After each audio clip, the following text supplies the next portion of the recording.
Chicos, muy buenos días. Es un gusto para mí poder compartir con ustedes en este semestre. Es la primera vez que nos vemos, por lo tanto, pues quisiera presentarme. Mi nombre es Alejandra Duque.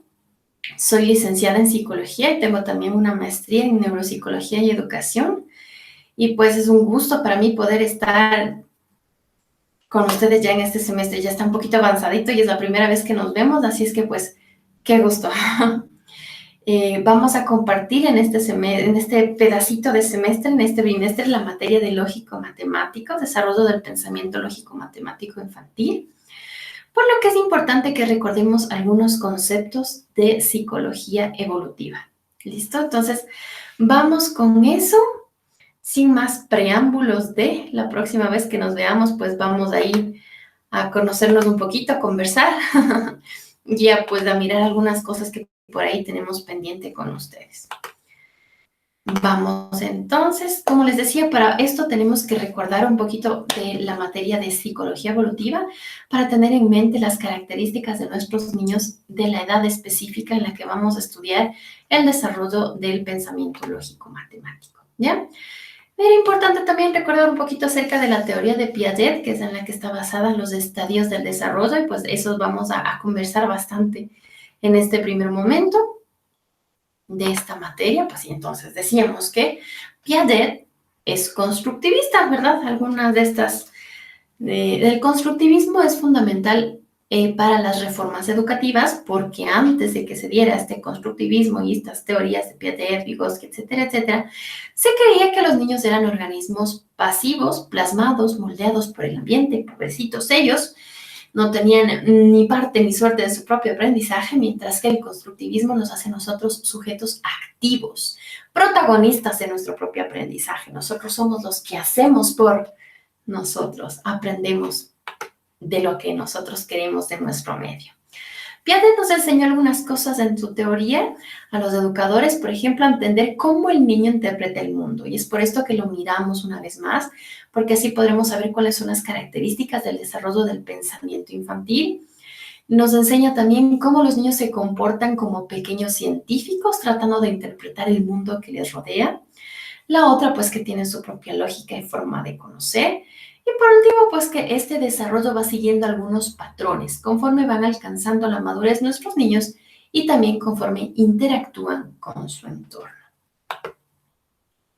Nos enseñó también que el desarrollo cognitivo no solo consiste en cambios cuantitativos en actitudes y habilidades, sino en transformaciones de cómo nosotros vamos organizando el conocimiento, de todas estas estructuras.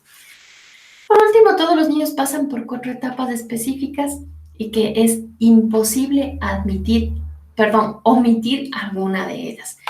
¿Cuáles eran esas etapas? Pues eran estas: sensorio-motora, preoperacional, operaciones concretas y por último, operaciones formales. Las dos que nos atañan en este caso para poder estudiar desarrollo del pensamiento lógico-matemático son estas dos de aquí. La etapa preoperacional y la de operaciones concretas. Y esas son las dos específicas que tendremos que volver a revisar, ¿ya? Hay algunos principios fundamentales de la teoría de Piaget que eran la organización y la adaptación. Por un lado, la organización nos dice que los esquemas del conocimiento se integran y se reorganizan creando sistemas más complejos. Esto ya a nosotros nos da la idea de que tiene que ir de menos a más, ¿verdad? De cosas más sencillas para de poco a poco irlas complejizando.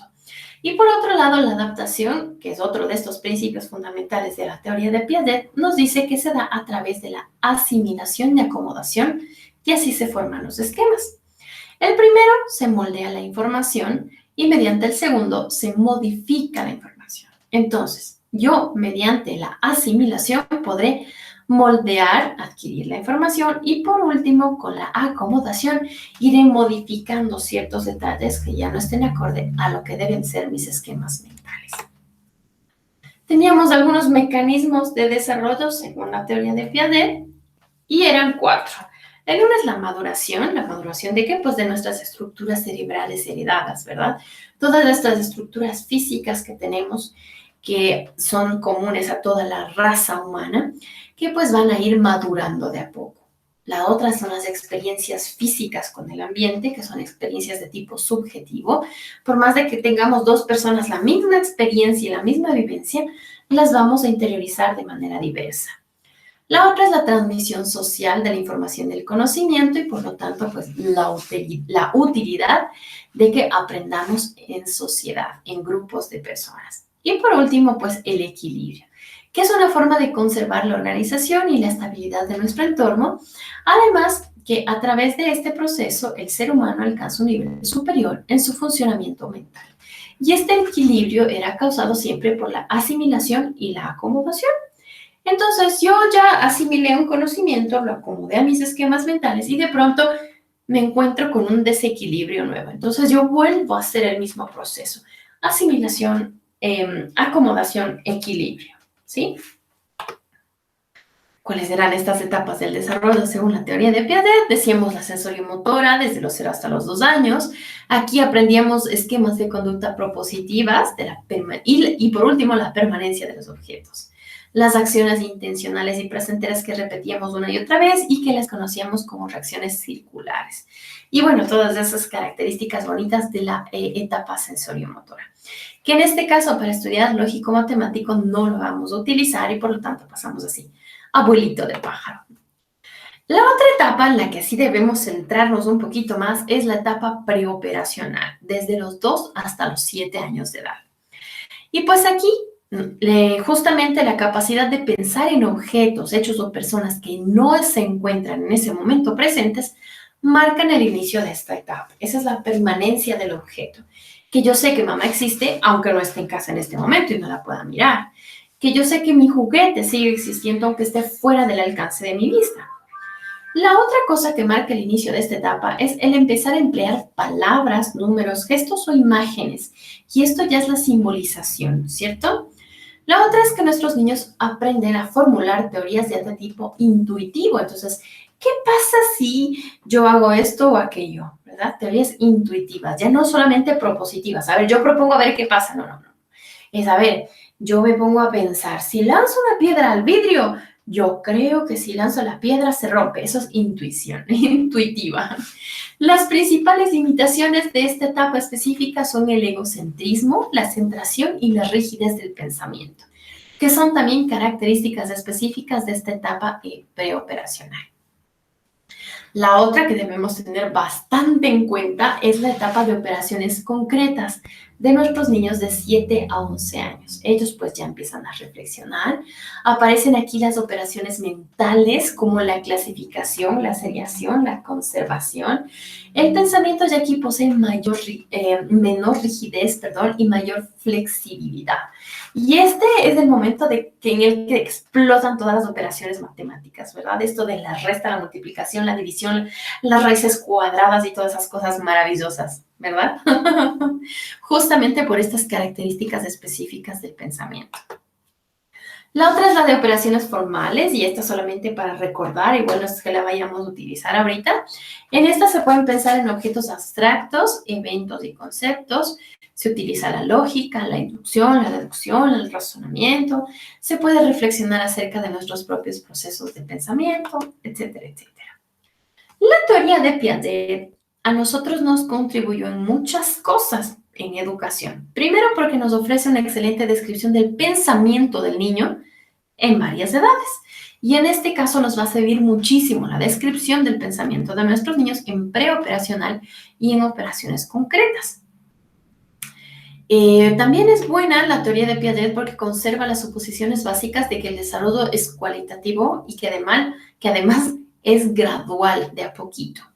Que el niño debe construir activamente el conocimiento, y esto nos da a nosotros una pauta de que nosotros no podemos ser docentes pasivos, de que debemos hacer que ellos sean sujetos activos en su aprendizaje, que ellos hagan las cosas. Y pues que los docentes deben ayudar al niño a aprender, a que él se haga responsable de su propio proceso de aprendizaje, que no sea yo la responsable, ¿verdad? Sino que de a poquito él vaya asumiendo esa responsabilidad. Las actividades de aprendizaje deben de adecuarse al nivel de desarrollo conceptual, al nivel de a las características específicas de la etapa infantil. Yo, por ejemplo, no le podría enseñar a sumar a un niño de 2 años, ¿verdad? Porque no tiene las herramientas necesarias. Y estas características nos las va a ir dando Piaget de a poquito. La otra nos dice que la interacción con los compañeros contribuye al desarrollo cognitivo. Piaget nos dice también que es importantísimo el compartir social del conocimiento. La otra, que la función del profesor es organizador, colaborador, estimulador y guía en el proceso de aprendizaje. Nos deja bastante claro qué debemos hacer y dónde estamos parados, ¿verdad? Y hasta ahí sería la clase de hoy. Ahora sí vamos a hacer una tarea al respecto. ¿Qué debemos hacer? Debemos hacer un organizador gráfico con las características de los niños en estos estadios. Entonces vamos a poner el primer organizador gráfico. Debería decir características de los niños en etapa o estadio preoperacional. Y ahí sí vamos a poner cuáles son las características en preoperacional. Y después ponemos las características de las operaciones concretas. En preoperacional, por ejemplo, habíamos hablado del egocentrismo, de la centración, del juego en paralelo, ¿verdad? Habían algunas cosas específicas que delimitaban el pensamiento infantil en cuanto a esa edad. Así, por favor, entonces la tarea, chicos, para la próxima clase, cualquier duda que tengan, igual estoy para servirles en el chat. Y pues les agradezco muchísimo por su atención y pues hasta la próxima y que tengan un buen resto de día. Hasta luego.